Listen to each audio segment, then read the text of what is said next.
ইসলামের অন্যতম গুরুত্বপূর্ণ একটা ইবাদত হলো কোরবানি। আর এই কোরবানি আমাদের দোরগোড়ায় উপস্থিত। আমরা অনেকে ইনশাআল্লাহ আল্লাহর নির্দেশ পালনার্থে কোরবানি করব। আল্লাহ বলেছেন, ফাসাল্লি লিরাব্বিকা ওয়ানহার, তুমি তোমার রবের নির্দেশে সালাত আদায় করো এবং কোরবানি করো। এই কোরবানির ইবাদত এমন একটি ইবাদত, এই ইবাদতের প্রতি আমাদের দেশের মানুষের আগ্রহ অন্যান্য ইবাদতের তুলনায় একটু বেশি। আলহামদুলিল্লাহ, তুলনামূলকভাবে অন্য অনেক ইবাদতের চাইতে কোরবানি করার ব্যাপারে আমাদের আগ্রহ একটু বেশি। এটার বিশেষ কারণ আছে।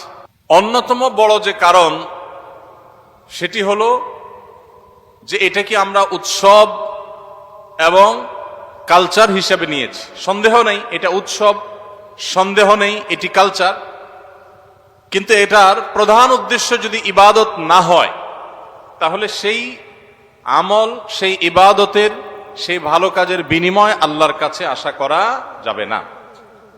সম্মানিত ভাইরা, যেহেতু কোরবানি আমাদের সামনে চলে আসছে, এই জন্য আমাদের কোরবানিকে অর্থবহ করবার জন্য আমরা আজকে কয়েকটি গুরুত্বপূর্ণ বক্তব্য, গুরুত্বপূর্ণ কয়েকটি নির্দেশনা দিতে চাই।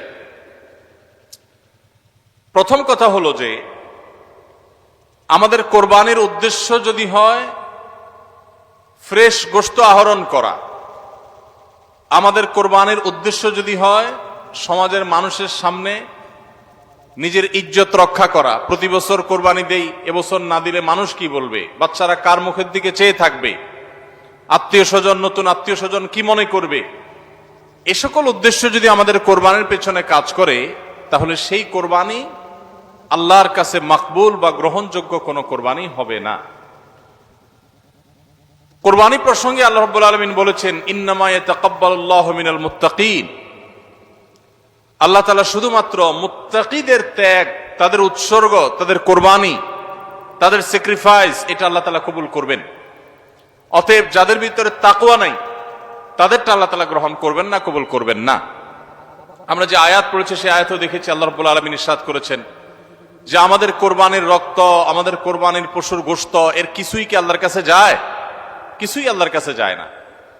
অন্য সব ইবাদত, আর্থিক ইবাদত, এটার ফিডব্যাক আমাদের কাছে আসে না সাধারণত। আমরা যখন দান সাদাকা করি, দান সাদাকা করলে ওইটা কি নিজে খাওয়া যায়? যখন দান করি, সাদাকা করি, তখন ওইটা আল্লাহর তরফ থেকে গরিবদেরকে দিয়ে দিতে হয়, নিজে খাওয়া যায় না। কোরবানি এমন একটা ইবাদত যে আমরা কোরবানি করার সময় বললাম বিসমিল্লাহি আল্লাহু আকবার, আল্লাহুম্মা লাকা মিনকা ওয়া লাক, আল্লাহ আপনার পক্ষ থেকে পেলাম এবং আপনার উদ্দেশ্যেই কোরবানি করলাম বলতেছি। তো আল্লাহর উদ্দেশ্যে দিয়ে দেওয়ার পর নিয়ম হলো আল্লাহর বান্দাদের মধ্যে গরিব যারা, দুঃখী যারা, তাদেরকে দিয়ে দিব। এটাই তো সাদাকার নিয়ম, দানের নিয়ম। কিন্তু কোরবানি এমন একটা ইবাদত যে ইবাদত আমি আল্লাহর উদ্দেশ্যে করলাম, আল্লাহকে খুশি করার জন্য জবে করলাম, কিন্তু গোশতটা আবার আল্লাহ আমাকে খাওয়ার অনুমতি দিয়েছেন। এটা অন্য ইবাদতে নাই। এখন এই ইবাদতে যদি গোশত খাওয়াটা মুখ্য হয়, গোশত আহরণ করা মুখ্য হয়, সমাজে মানুষের কাছে মুখ উজ্জ্বল করা মুখ্য হয়, আসল উদ্দেশ্য যদি হয় দুনিয়াবি বা পার্থিব বিষয় আশয়, আসল উদ্দেশ্য যদি হয় শো অফ করা, আসল উদ্দেশ্য যদি হয় মানুষকে দেখানো, আসল উদ্দেশ্য যদি হয় আত্মীয় স্বজনের কাছে মুখ রক্ষা করা, বাচ্চা কাচ্চা কার দিকে চেয়ে থাকবে, সেটা যদি উদ্দেশ্য হয় তাহলে এটা ইবাদত হবে না। এজন্য কোরবানির আগে সর্বপ্রথম যে বিষয়টি খুব জরুরি সেটা হলো আমাদের উদ্দেশ্যগুলোকে একটু ঝালাই করে নেওয়া, আমাদের উদ্দেশ্যগুলোকে একটু রিচেক করে নেওয়া। আমরা কেন কোরবানি করব? আমাদের কোরবানির উদ্দেশ্যটা কি? যদি শুধুমাত্র আল্লাহ সন্তুষ্টি উদ্দেশ্য হয় আর সে উদ্দেশ্যে আমি কোরবানি করি, গোশত আমার মুখ্য না, তাহলে সেক্ষেত্রে একটা গরু আমি যে দামে কিনেছি বাজার দর তার চাইতে আরো অনেক কম, তাহলে আমার আফসুস হওয়ার কথা না। কারণ আল্লাহ তাআলা সওয়াব দেওয়ার সময় গোশত কয় কেজি হয়েছে সেই হিসাবে দিবেন, নাকি আমি কি পরিমাণ টাকা আল্লাহর রাহে খরচ করলাম সে পরিমাণ দিবেন? আমার খরচ করা টাকা আল্লাহর উদ্দেশ্যে যদি এটা নিয়োগ করে থাকে, তাহলে 1 লক্ষ টাকার গরু আপনি কোরবানি দিচ্ছেন, নিয়ত যদি সহি হয়, বিশুদ্ধ হয়, দুনিয়াবি কোনো ধান্দা যদি না থাকে, তাহলে আল্লাহ তাআলা সওয়াব কি 1 লক্ষ টাকার দিবেন, নাকি ওই গরুটার দাম বাজারে 80,000, আপনি কিনছেন 1 লাখ, তাহলে আল্লাহ বলবেন না তুমি কেন বেশি দিয়ে কিনছো, ওইটার দায়িত্ব তোমার, আমি 80,000 সওয়াব দেব? এমন হবে? কিন্তু তারপরেও আমরা কোরবানির পশু কেনার পর দেখা যায় ওইটা নিয়ে আমাদের অনেকের হেজিটেশন থাকে, আফসোস থাকে। হ্যাঁ, সন্দেহাতীত ভাবে আপনি মার্কেটে যে গরুর বাজারে যে মূলামূলি করে উপযুক্ত ন্যায্য মূল্যে আপনি কিনবেন, অতিরিক্ত দাম কোনো যৌক্তিক কারণ ছাড়া আপনি কসাইকে বা গরু বিক্রেতাকে কেন দিবেন? সেটা দেওয়ার কোনো যুক্তি নাই। আপনি অবশ্যই মূলামূলি করে ন্যায্য মূল্যে কেনার চেষ্টা করবেন, কিন্তু কেনার পর এর দাম কত হইলো না হইলো, গোশত কয় কেজি হলো, পার কেজি কত পড়লো, তাতে লস হইলো না লাভ হলো, এগুলা সবগুলো প্রমাণ করে যে কোরবানির উদ্দেশ্যে ভেজাল আছে। ভাইরা আমার, আমরা কোরবানি সাধারণত বেশিরভাগ মানুষ গরু দিতে পছন্দ করি। এর অনেক কারণ আছে অবশ্য। আমাদের দেশে ছাগল উৎপাদন হয় খুব কম, নানা কারণে ছাগল উৎপাদনের জন্য আমাদের এই দেশ, পৃথিবীর অনেক দেশে ছাগল অনেক বেশি উৎপাদন করা যায়। বৃষ্টি বাদল এবং ঝড় তুফানের দেশে ছাগল উৎপাদন করা নানা কারণে কঠিন, যার কারণে গরু উৎপাদন বেশি হয়, আমরা গরু কোরবানি বেশি করি। এটা দোষের কিছু না, বরং এটা স্বাভাবিক। কিন্তু আমাদের অনেকের হয়তো গরু কোরবানি করার মতো সাধ্য নেই, ছাগল কোরবানি করার সাধ্য আছে। তারপরও দেখা যায় হাওলাত বরাত করে হলেও গরু কোরবানি দেই। কেন? কারণ ছাগল কোরবানি দিলে আশেপাশে মানুষ কি বলবে? এরকম জিনিস আমাদের মধ্যে আছে না নেই? যে এত বড় লোক মানুষ, এতদিন তো জানতাম পয়সা করিয়ে আছে, উনি আবার ছাগল কোরবানি দিল, তাহলে চোখ মুখ মানুষের সামনে কেমনে দেখাবে? ভাইরা আমার, তো মানুষের কাছে কি বলবো, মানুষ কি বলবে, এই চিন্তা করে যদি গরুর জায়গায় ছাগলের জায়গায় আপনি গরু দেন, হাওলাত করিয়েও দেন, তাতে আপনার এই কোরবানির দ্বারা সওয়াব হবে না। ভাইরা আমার, সবচেয়ে বেশি নিয়তের মধ্যে ভেজাল থাকে যেই ইবাদতে, তার নাম কোরবানি। অন্য কোন ইবাদতে নিয়তের মধ্যে ভেজাল এত বেশি থাকে না, কোরবানিদের মধ্যে নিয়তের ভেজাল যত বেশি থাকে। কারণ কি? কারণ হলো ওই যে কোরবানি করার পর এটার ফিডব্যাক, এটার উপকারিতা, গোশতগুলো, এগুলো সব নিজেই ভোগ করে মানুষ, আপনার কাছে আবার ফিরে আসে। এই জন্য নিয়তের মধ্যে ভেজালের সম্ভাবনা অনেক বেশি থাকে। ভাইরা আমার, আমাদের প্রিয় নবী সাল্লাল্লাহু আলাইহি সাল্লাম তিনি কিন্তু গরু কিংবা ওঁট দিয়ে কোরবানি দেন নাই। এর মানে এইটা না যে গরু বা ওঁট দিয়ে কোরবানি দিলে সওয়াব কম হবে, এটা না। উদ্দেশ্য হলো যে ছাগল, দুম্বা, ভেড়া এরকম ছোট পশু দিয়ে কোরবানি তিনি দিয়েছেন, সাহাবা একরাম অনেকে দিয়েছেন। এখনকার মিডল ইস্টের মানুষ শতকরা বোধহয় 90-95 জন মানুষ হবে, বা আরো বেশি সংখ্যক মানুষ হবে, প্রায় সবাই, তারা কিন্তু ছাগল, দুম্বা বা ভেড়া এই ছোট পশু দিয়ে কোরবানি দেয়। আমাদের দেশে আমরা বড় পশু অর্থাৎ গরু দিয়ে কোরবানি দেই, সেটার যৌক্তিক কারণ আছে। আমি বলেছি যে আমাদের দেশে গরু উৎপাদন করা যত সহজ হয়, ছাগল উৎপাদন করা এত সহজ হয় না। নানা কারণে গরুর, ছাগলের চাইতে গরুর উৎপাদন বেশি হয়, সেই হিসাবে আমরা করি, ঠিক আছে।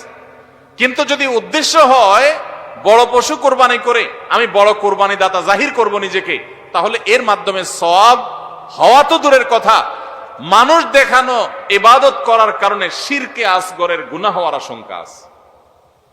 আমার কথা কি বুঝাইতে পারছি? ভাইরা আমার, আমাদের দেশে বাস্তবতা হলো কিছু নেককার মানুষ আছেন, আল্লাহ তাআলা পয়সা করে দিয়েছেন, হালাল টাকা, আবার আল্লাহর উদ্দেশ্যে বড় পশু কুরবানি করে গরিব দুঃখীকে গোশত খাওয়ায়, গরিবদের পুষ্টির যোগান হয়, এরকম নেক উদ্দেশ্যওয়ালা মানুষ আছে আলহামদুলিল্লাহ। কিন্তু এই সীমিত সংখ্যক মানুষ ছাড়া সাধারণত গরুর সাইজ যত বড় হয় নিয়তের ভেজাল তত বেশি হয়। আমি কি আপনাদের বুঝাতে পারছি? সাধারণত গরুর সাইজ যত বড় হয় নিয়তের ভেজাল তত বেশি হয়। সব ক্ষেত্রে এটা প্রযোজ্য না। অনেক নেককার মানুষ আছেন যে গরুর সাইজে বড়, মাশাআল্লাহ নিয়তটাও খালেস, আবার উপার্জন হালাল, এরকম আল্লাহর বান্দাও আছেন, কিন্তু তাদের সংখ্যা খুবই কম। সাধারণত গরুর আকার যত বড় হয়, এই বেশিরভাগ এই শ্রেণীর কোরবানি দাতাদের নিয়তে ভেজাল বেশি। আপনি ঢাকা চলে যাবেন, গুলশান, বারিধারা, ঢাকার একেবারে এলিট শ্রেণীর মানুষের বসবাস যে সমস্ত এলাকায়, সে সমস্ত এলাকায় দেখবেন এক এক বাড়ির ভিতরে গ্যারেজে বিশাল বড় বড় 3টা, 4টা, 5টা গরু, এক একটা 4 লাখ, 3 লাখ, 5 লাখ এরকম দামের গরু। এই বাড়িওয়ালাদের বেশিরভাগ লোকদেরকে দেখবেন জীবনে এরা মসজিদের ধারে কাছেও যায় না, কিন্তু কোরবানিটা করে মাশাআল্লাহ। কারণ কি?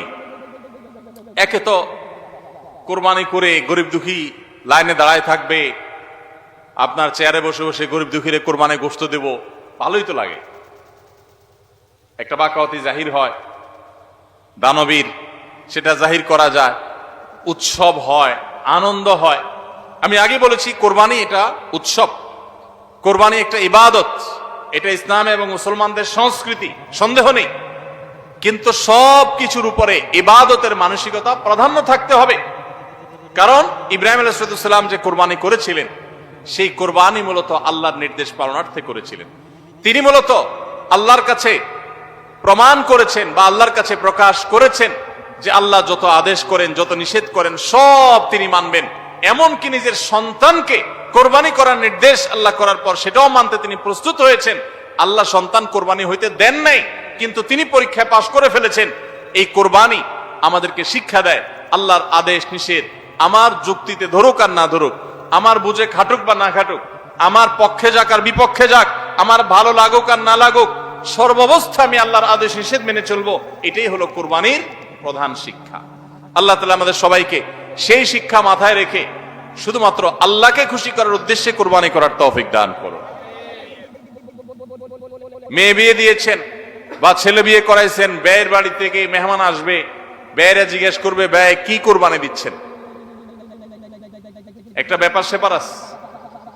তখন যদি বলেন যে ব্যয় সাহেব এবার টাকা পয়সা হাতে নাই, সেজন্য এবার কোরবানি দিব না, তাহলে মুখ থাকে। এই জন্য একটা কোরবানি দেওয়া লাগে। এই কোরবানি কি ব্যয় হিসাবের জন্য হলো না আল্লাহর জন্য হলো? এই ব্যয় হিসাবের জন্য কোরবানি করলে সেটা সওয়াব হবে না, বরং শিরক হবে, শিরকে আসগর। এটা কি শিরকে আসগর বলা হয়? আল্লাহ তাআলা আমাদের সবাইকে আল্লাহকে খুশি করার জন্য কোরবানি করার তৌফিক দান করুন। আল্লাহকে খুশি করার জন্য যে কোরবানি করছেন, মাঝে মধ্যে একটু অ্যাসিড টেস্ট করবেন। অ্যাসিড টেস্ট বলবো, ধরেন আপনি প্রতি বছর গরু কোরবানি করেন, এক বছর হঠাৎ করে ছাগল কোরবানি করেন, ছাগল কোরবানি করেন। আপনি বলবেন এই বছর তাহলে তো গরু গোশত দিতে পারবো না, তো আরো কয়েকটা ছাগল কিনে কোরবানি আরো বেশি করা যায়, তো একজনে একটা বেশি করলে সমস্যা নাই।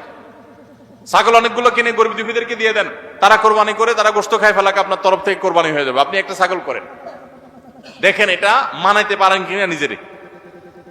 যদি কোনো অসুবিধা না হয় মানাইতে, তাহলে আলহামদুলিল্লাহ আল্লাহ শুকর আদায় করতে পারেন যে আপনার নিয়তের মধ্যে বোধহয় ভেজাল নাই।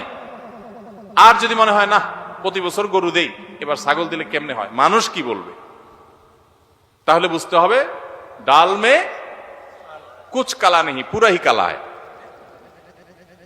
আল্লাহ তাআলা আমাদের সবাইকে ইখলাসের সাথে তাকওয়ার সাথে কুরবানির এই আমলটি সম্পাদন করার তৌফিক দান করুন। ভাইরা আমার, কুরবানির সামনে আসছে, এখন থেকে আমরা একটু পরিবারের সদস্যদেরকে নিয়ে বসি, বাচ্চা সহ ফ্যামিলির সব সদস্যরা একটু বসেন, মশওয়ারায় বসেন, পরামর্শ মজলিসে বসেন, বসে জিজ্ঞাসা করেন আমরা আসলে কোরবানিটা কেন করতেছি। গোশত খাওয়া, ফ্রেশ গোশত আহরণ করা, মানুষের সামনে নিজেদের মুখ উজ্জ্বল করা, কি ধান্দা, উদ্দেশ্য কি? একজন একজন করে সবাই মতামত নেন এবং এটা নিশ্চিত করেন যে আমরা আল্লাহর জন্যই কোরবানি করছি। এটা কিভাবে নিশ্চিত করব? একটা তো বললাম যে বিশাল বড় গরু কোরবানি করেন সব সময়, এবার একটু ছাগল কোরবানি করেন, দেখেন তো মনরে মানাইতে পারেন কিনা। কারণ আপনি বলবেন ভাই গরু কোরবানিতে তো অনেক টাকা লাগে, ছাগলে তো অনেক কম টাকা লাগে, তাহলে এই কোরবানি ওইটার চাইতে কিভাবে উত্তম হয়? আমি উত্তম বলতেছি না, আমি বলতেছি যে আপনার নফস, আপনার মন মানে কিনা যে আমি গরুর জায়গায় ছাগল কোরবানি করলেও তো হবে, হবে না হবে না? কেউ যদি ছাগল কোরবানি করে তার কোরবানি হবে কি হবে না? হবে। কোরবানি ছাগলও করা যায়, গরুও করা যায়, বেড়াও করা যায়, দুম্বাও করা যায়, মহিষ দিয়েও করা যায়, উট দিয়েও করা যায়, এই সব পশু দিয়ে কোরবানি করা যায়। অতএব আপনি এবছর একটু ছাগল দিয়ে করেন, বাকি গরু কেনার যে আরো বাজেটের টাকা ছিল সেগুলো দিয়ে আরো কয়েকটা ছাগল কিনে গরিব মানুষকে দিয়ে দেন, ওটা যাতে এলাকা মানুষ ট্রেন না পায়, অন্য এলাকায় দিয়ে দেন। আমরা সুন্নাহ ফাউন্ডেশনের তরফ থেকে সারা দেশে বিভিন্ন জায়গায় জায়গায় কোরবানি করি। অনেক প্রবাসী আছেন, অনেকে ইউরোপ আমেরিকার এমন এমন দেশে আছেন সেখানে কোরবানি চাইলেও করা যায় না, সুযোগ নাই, বা দেশে অনেকে আছেন যে তার হয়তো সে সুযোগ নাই, ক্যাপাসিটি নাই, নানা কারণে সুবিধা অসুবিধা আছে। তো আমরা তাদের তরফ থেকে কোরবানি করে দেশের বিভিন্ন গরিব দুঃখীদের আপনার বাসা বাড়িতে আমরা তাদের ঘরে ঘরে গোশত পৌঁছাই দিই। তো আপনি গরুর বাজেটের টাকা দিয়ে একটা ছাগল কিনে বাকি টাকা দিয়ে এরকম ছাগল কিনে মানুষকে দান করে দেন, জবাই করে অন্য মানুষকে গোশত দিয়ে দেন, এলাকা দিলেন না, মানুষ টের পেল না। তাহলে মনকে মানাতে পারেন কিনা দেখেন। এটা হলো অ্যাসিড টেস্ট। আমি বলতেছি না সবসময়, মাঝে মধ্যে এরকম করে দেখেন যে মন মানে কিনা। যদি দেখেন যে না মন মানে, তাহলে আলহামদুলিল্লাহ ভাইরা আমার। আর একইভাবে মাঝে মধ্যে আমার কোরবানি আমি জবাই করলাম, গোশত সব দিয়ে দিলাম, ফ্রিজে খুব একটা ভরলাম না, অল্প স্বল্প রাখলাম। কারণ আল্লাহ তাআলা বলেছেন ফাকুলু মিনহা ওয়া আতি'মুল বাঈসাল ফাকির ফাকুলু মিনহা ওয়া আতি'মুল কানি'a ওয়াল মু'তার। কোরবানি গোশত নিজেও খাবো, গরিব দুঃখীকেও খাওয়াবো, যে চায় তাকেও দিব, যে চায় না আত্মীয় স্বজন তাদেরকেও দিব। অতএব মুস্তাহাব এই তিনও ভাগে ভাগ করা, কিন্তু এটা ফরজ ওয়াজিব না। তাহলে আমি পরিমাণ একটু কম রেখে বেশিরভাগই দিয়ে দিলাম। মন মানে কিনা দেখেন, মন মানে কিনা। অনেকে আছেন লামসাম সামান্য একটু দিয়া আর সব ফ্রিজে ঠেলতে ঠেলতে ফ্রিজের দরজাই লাগে না, পারলে রশি দিয়া বাঁধে যে দরজা লাগে না। কারণ গোশত, পায়া, ভুড়ি, কলিজা, ফ্যাপসা সব ঢুকাইতে ঢুকাইতে ফ্রিজ বেচারা জাম হয়ে গেছে। তাহলে কোরবানি কেন করতেছি? গোশতের জন্য যদি কোরবানি হয়, এই কোরবানি করবাই না, এটা ফুর্তি। কোরবানি তো ত্যাগের নাম। আপনার ভিতরে ত্যাগ কতটা আছে, ত্যাগের মানসিকতা কতটা আছে। আপনি আল্লাহর রাহে আল্লাহকে খুশি করার জন্য লাখ টাকা দিয়ে গরু কোরবানি করেন, ভালো কথা। আপনার মধ্যে আসলে ত্যাগের মানসিকতা আছে কি এটা প্রমাণ করার জন্য মাদ্রাসা, নতুন মাদ্রাসা হচ্ছে, সেখানে লক্ষ লক্ষ টাকার দরকার আছে, আপনি সেখানে 20,000 50,000 টাকা অকাতরে দিতে পারেন কিনা, এটা অ্যাসিড টেস্ট। সেখানে টাকা বাইর হয় না। কোরবানিতে লাখ টাকা দেন, মাদ্রাসা টাকা দেন না, মসজিদে টাকা দেন না, আরো অনেক দিনের কাজ আছে সেখানে টাকা দেন না। গরিব দুঃখী মানুষ আছে, তাদের দরকার। একজন গরিব, তার চিকিৎসা মাত্র 20,000 টাকা হলে হয়ে যায়। আপনি 20,000 টাকা দিতে পারেন, কিন্তু দেন না, 2,000 দেন, 500 টাকা দেন, কিন্তু কোরবানির সময় মাশাআল্লাহ 1 লাখ টাকার গরু কিনেন।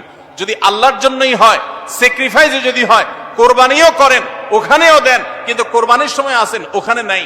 তাহলে আপনার এই কোরবানিটা কি আল্লাহর জন্য হচ্ছে না নিজের জন্য হচ্ছে, আল্লাহর খুশির জন্য হচ্ছে না অন্য কোন উদ্দেশ্য হচ্ছে? এই প্রশ্ন জোরালো ভাবে আমাদের অবশ্যই রাখতে হবে। ভাইরা আমার, এর মানে আবার কেউ এটা বুঝেন না যে কোরবানি কম হোক আমরা সে চেষ্টা করবো না, কোরবানি আরো বেশি বেশি করার চেষ্টা করবেন। কোরবানি যত বেশি হবে তত আমাদের সব দিক থেকে লাভ। যারা কোরবানি বিদ্বেষী, সেকুলার, বিশেষ করে এক শ্রেণীর মুসলিম বিদ্বেষী নাস্তিক আছে, কোরবানির মৌসুম আসলেই দেখবেন এদের পাখা গজায়। এরা দেখবেন গরুর প্রতি মায়া এত বেশি, এত দরদ। তারা বলে আরে এতগুলো গরু জবাই করে ফেলা হবে, এই গরুগুলোর ভিতরে প্রাণ আছে, কত নির্মমতা। এরকম দেখবেন এরা এখন থেকে, এই কয়দিন পর থেকে দেখবেন সোশ্যাল মিডিয়াতে, ফেসবুকে তাদের এই সমস্ত জিগির শুরু হয়ে যাবে। আছে না নাই? এরা আবার সকাল বিকাল বিফ ছাড়া, মাটন ছাড়া, অর্থাৎ গরু গোশত আর খাসি গোশত ছাড়া, মুরগির গোশত ছাড়া তাদের নাস্তাও চলে না। তাদের নাস্তায় থাকে হলো আপনার চিকেন স্যান্ডউইচ, তাদের দুপুরে থাকে হলো বিফ কারি, তাদের রাতে থাকে হলো গরুর কালাবুনা অথবা মাটন, ডাল খাসি। 3 বেলা গোশত ছাড়া চলে না। কিন্তু মুসলমানদের কোরবানি আসলে তাদের কি হয়? অ্যালার্জি ছাড়া চুলকানি শুরু হয়। আছে না নাই? এই জন্য এদের প্রতিবাদে কোরবানি আরো বেশি করে করবেন, কিন্তু সেটা আল্লাহকে খুশি করার জন্য যেন হয়। কারে খুশি করার জন্য হবে? আল্লাহকে খুশি করার জন্য। ভাইরা আমার, কোরবানি যত বেশি হবে আমাদের যেরকম সওয়াব হবে, আমাদের দেশের অর্থনীতিতে অনেক বেশি কল্যাণ বয়ে আনবে এই কোরবানি। কিভাবে সেটা? প্রতি বছর কোরবানিতে যে লক্ষ লক্ষ গরু ছাগল জবে হয়, এই লক্ষ লক্ষ গরু ছাগল এগুলো তো আসমান থেকে নাজিল হয় না, জমিন ফেড়ে বের হয় না। এক সময় ইন্ডিয়ান গরুর উপরে আমাদের দেশ নির্ভর ছিল। আলহামদুলিল্লাহ গত বেশ অনেক বছর ধরে আপনারা দেখেন যে আমাদের দেশীয় গরু দিয়েই আমাদের কোরবানির ম্যাক্সিমাম চাহিদা প্রায় পূরণ হয়ে যায়। ইন্ডিয়ান গরুর উপরে এখন আর আমাদের কোরবানি নির্ভর নয়।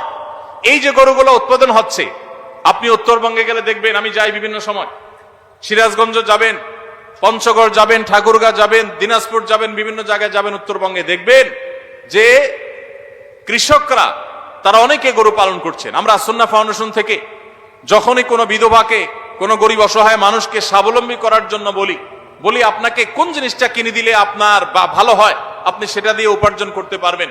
বেশিরভাগ বিধবারা, বেশিরভাগ অসহায় মানুষেরা তারা বলে একটা গরুর বাছুর কিনে দেন, একজোড়া ছাগল কিনে দেন, তাহলে এগুলো আমি সারা বছর বড় করব। এগুলো বড় করতে এমন কোনো ঝামেলা নাই। দোকানদারি করা অনেক ঝামেলার কাজ, চ্যালেঞ্জের কাজ, বাকি চলে যায়, টাকা তোলা যায় না, এগুলো সহজ।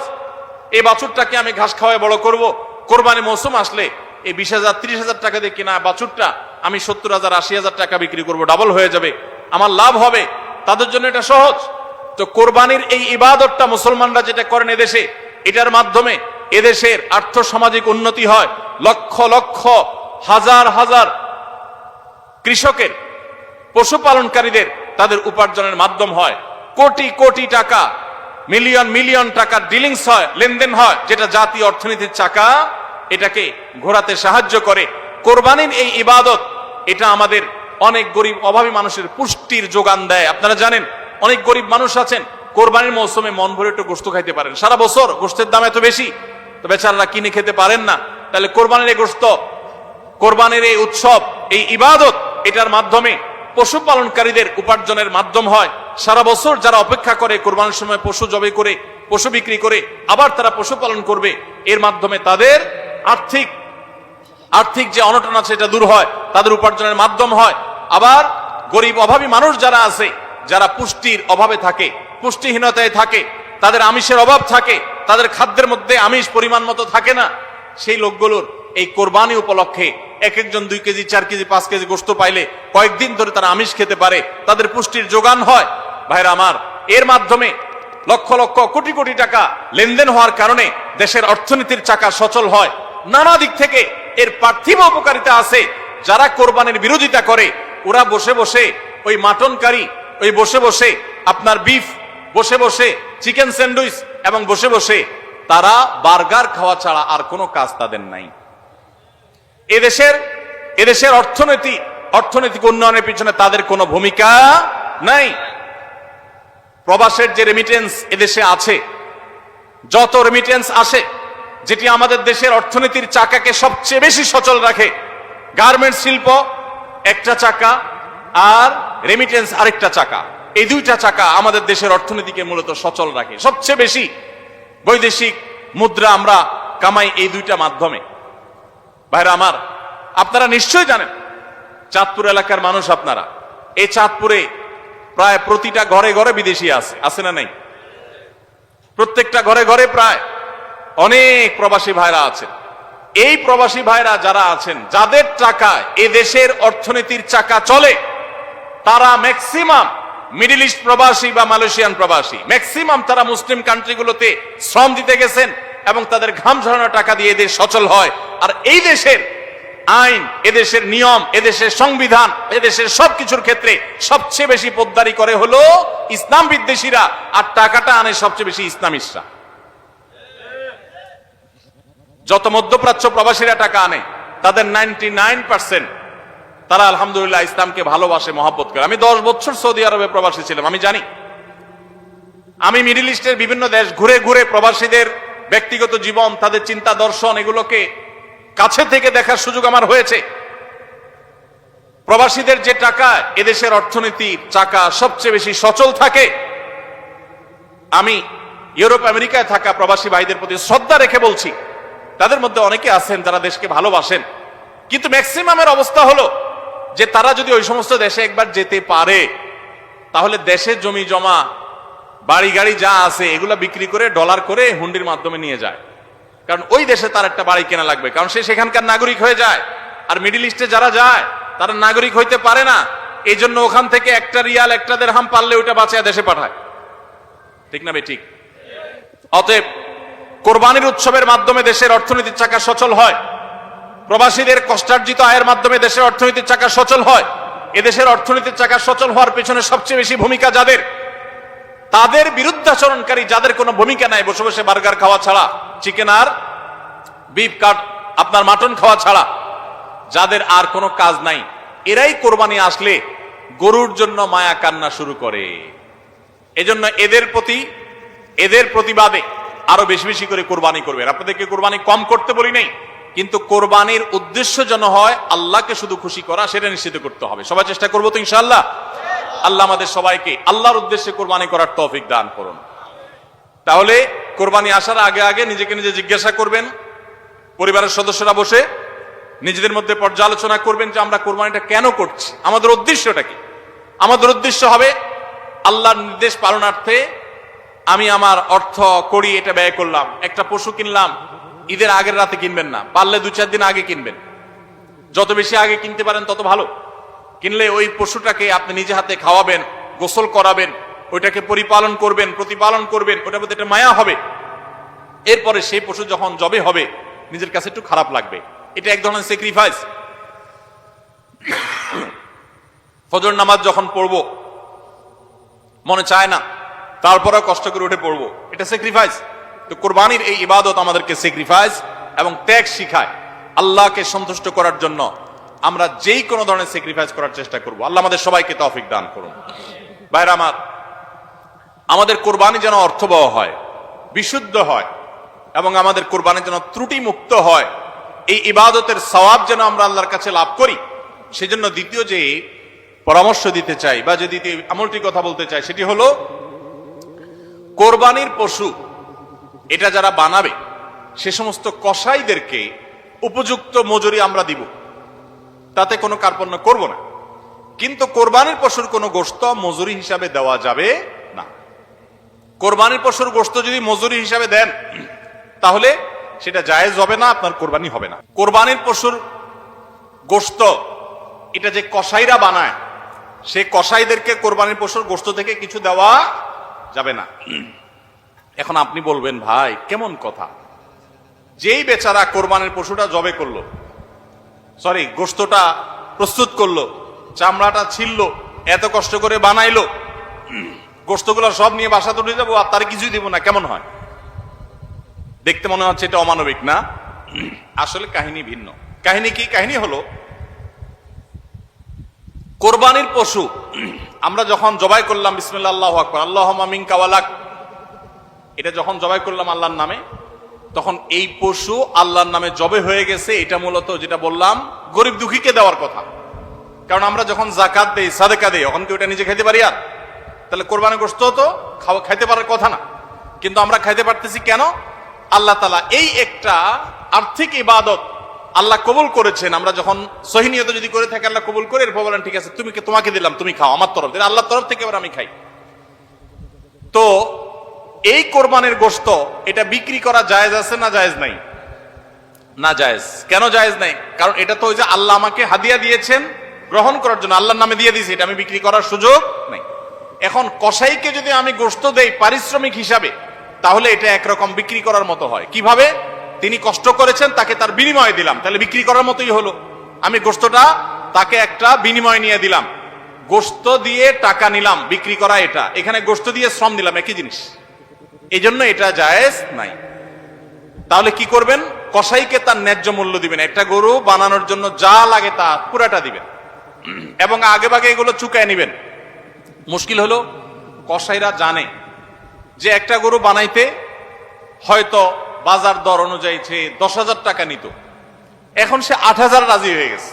কেন 8,000 রাজি হয়ে গেছে?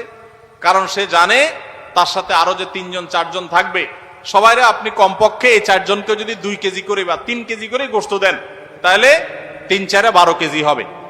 তো 12 কেজি গোশতের বাজারের দাম কত?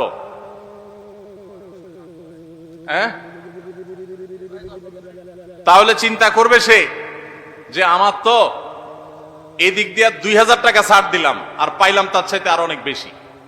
এই জন্য কসাই কম টাকা রাজি হয়ে যাবে। কসাইকে এই জন্য আগে ভাগে বলে দিবেন, শুনেন, কথা শুনেন ভালো করে, গোশত কিন্তু আপনাকে এক পিছু দেব না, আপনি কত নিবেন সেটা আপনি চুকান, আমার খাটলে নেব, না হলে অন্য কসাইয়ের সাথে আলাপ করবো, কিন্তু আগে মাথায় এটা রাখেন আপনারা কিন্তু আমি গোশত দেব না, টাকা যা নেওয়ার নিবেন। নবী করিম সাল্লাল্লাহু আলাইহি সাল্লাম আলী রাদিয়াল্লাহু তাআলাকে এটা বলে দিয়েছেন, কোরবানি করার সময় বলে দিয়েছেন, দেখো কসাইকে কিন্তু কোরবানি গোশত দিবা না।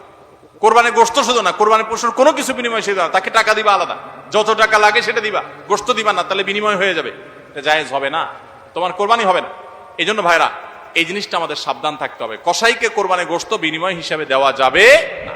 হ্যাঁ, কসাই যদি গরিব হয় তাহলে সেক্ষেত্রে অন্য গরিবকে আপনি আধা কেজি করে দিচ্ছেন, কসাইরও আধা কেজি দিতে পারেন। অন্য গরিবকে 1 কেজি করে দিচ্ছেন, কসাইরও 1 কেজি দিতে পারেন। কিন্তু কসাই হিসাবে না, সেটা হলো তিনি যদি কসাইগিরি নাও করতেন তারপরেও আপনি তাকে দিতেন যদ্দুর অদ্দুর দিবেন। এর বেশি যদি আপনি দেন এবং সেটা যদি বিনিময় হিসাবে দেন তাহলে কি হবে না, জায়েজ হবে না। এই একটা মাসআলা না জানার কারণে আমাদের অনেকের কোরবানি এটা নিয়ে টানাটানি দেখা দেয়। নাম্বার 3 এবং শেষ পয়েন্ট হলো, কোরবানির পশুর গোশত এটা আপনি আহরণ করতে গিয়ে মাথায় রাখবেন যে কোরবানির পশুর রক্ত, বুড়ির ময়লা এগুলা যেন আশপাশের পরিবেশটা নষ্ট না করে।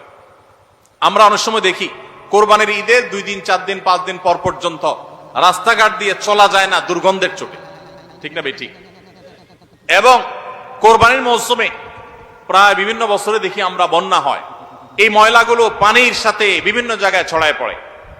বিশেষ করে আমাদের বাইরে আশেপাশে রাস্তাঘাট দিয়ে পথচারীরা যখন চলে, আপনার কোরবানির পশুর দুর্গন্ধ, এটার ময়লা, রক্ত এগুলো যদি আশপাশে পরিবেশ নষ্ট করে, মানুষের নাক ধরে, মানুষ অসুস্থ হয়, নানা রকমের রোগ তৈরি হয়, এখান থেকে নানা রকম রোগবালাই ছড়ায় এবং মানুষের কষ্টের কারণ হয়, তাহলে কোরবানি দিয়ে আপনি সওয়াবের পরিবর্তে গুনাহ হওয়ার আশঙ্কা আছে। এই জন্য নিজ দায়িত্বে আমার পশুর কোরবানির রক্ত গর্ত করে এমন ভাবে কোরবানি করব যে সব গর্তে চলে যাবে এবং মাটি চাপা দিয়ে দিব এবং পানি দিয়ে এমন ভাবে পরিষ্কার করে দিব, ব্লিচিং পাউডার ইত্যাদি দিয়ে এমন ভাবে পরিষ্কার করব যাতে করে আশপাশের কোনো মানুষের কষ্ট না হয়। অনেকে আছেন কোরবানির বুড়ির ময়লাগুলা যেখানে সেখানে ফেলে দিয়ে রাস্তার পাশে উনি বুড়িটা নিয়ে চলে গেছেন। এটা কোনো ভালো মুসলমানের কাজ না, এটা ফাসেক মানুষের কাজ। নবী করিম সাল্লাল্লাহু আলাইহি সাল্লাম ঈমানের শাখা বলতে গিয়ে বলেছেন ইমাতাতুল আযা আনিত তরিক, ঈমানের একটা শাখা হলো রাস্তায় এমন কিছু যদি কেউ ফেলে রাখে যেটাতে আরেকজনের কষ্ট হয়, সেটা আপনি আরেকজন ফেললে আপনি সরাই দিবেন, এটা হলো ঈমানের দাবি। আর আপনি নিজে যদি ফালান সেই জিনিসটা, যে জিনিসটা মানুষের কষ্ট হয়, তাহলে এটা তো কুফরির অঙ্গ হবে। কথা কি বুঝাতে পারছি? আমরা অনেকে কোরবানি করি কিন্তু এই জিনিসগুলো খেয়াল করি না যে আমার কোরবানিটাকে অনর্থক করে দিতে পারে, অর্থহীন করে দিতে পারে, সওয়াবের পরিবর্তে গুনাহ হতে পারে। এজন্য কোরবানির পশুর রক্ত, ময়লা, বুড়ির ময়লা এই সবগুলোকে আমরা নিজ দায়িত্বে একবারে পরিষ্কার করে রাখবো। মনে থাকবে তো ইনশাআল্লাহ? আল্লাহ তাআলা আমাদের সবাইকে কোরবানির এই ইবাদতকে আল্লাহকে সন্তুষ্ট করবার উদ্দেশ্যে খালেস এবং বিশুদ্ধ নিয়তে, সহি নিয়তে এবং এই কোরবানিকে আল্লাহ তাআলা বিশুদ্ধ উপায়ে আমাদেরকে সবাইকে সম্পাদন করার তৌফিক দান করুন। আমাদের কোরবানির পশুর রক্ত বা পশুর কোনো কিছু দুর্গন্ধ বা কোনো কিছু, কোনো ময়লা যেন পরিবেশকে দূষিত না করে, মানুষের কষ্টের যেন কারণ না হয়। আল্লাহ তাআলা আমাদের সবাইকে সে বিষয়গুলোকে মেনে চলার তৌফিক দান করুন। কে কত ভালো কোরবানি করলেন, কে কত ভালো মুসলমান, দায়িত্বশীল মুসলমান, এটা বোঝা যাবে কোরবানির পর পশু যেখানে কোরবানি করেছেন আশেপাশে কোনো জায়গায় কতটা পরিষ্কার আছে না আছে, এটার উপর। এটা হলো মিটার, এটা দিয়ে মাপা যাবে যে আপনি মুসলমান, ইসলাম কতটা বুঝছেন। শুধুমাত্র জবাই করলেন আর গোশত খাইলেন ইবাদত হয়ে গেল, এত সোজা না। আল মুসলিমু মান সালিম আল মুসলিমুনা মিন লিসানিহি ওয়া ইয়াদিহি, যার হাত মুখ দ্বারা অন্য মুসলমান নিরাপদে থাকে, সেই মুসলমান। আপনার জবাই করা পশুর রক্ত, এটার গন্ধ কয়দিন পরে ছড়াচ্ছে, শুকায় রক্ত গন্ধ বাইর হয়েছে, ময়লা আছে সেগুলো গন্ধ বাইর হয়েছে, তা অন্য মানুষের কষ্ট হচ্ছে, আপনি মুসলমান হতে পারলেন না, আপনার এটা ইবাদত হলো না। এই জন্য এই একটা বিষয় মনে হতে পারে ছোট্ট বিষয়, এই ছোট্ট বিষয়টাই কিন্তু আমাদের ইবাদতকে নষ্ট করে দিতে পারে। আমরা সবাই খেয়াল করবো তো ইনশাআল্লাহ? আল্লাহ তাআলা আমাদের সবাইকে আমল করার তৌফিক দান করুন। জাযাকুমুল্লাহ।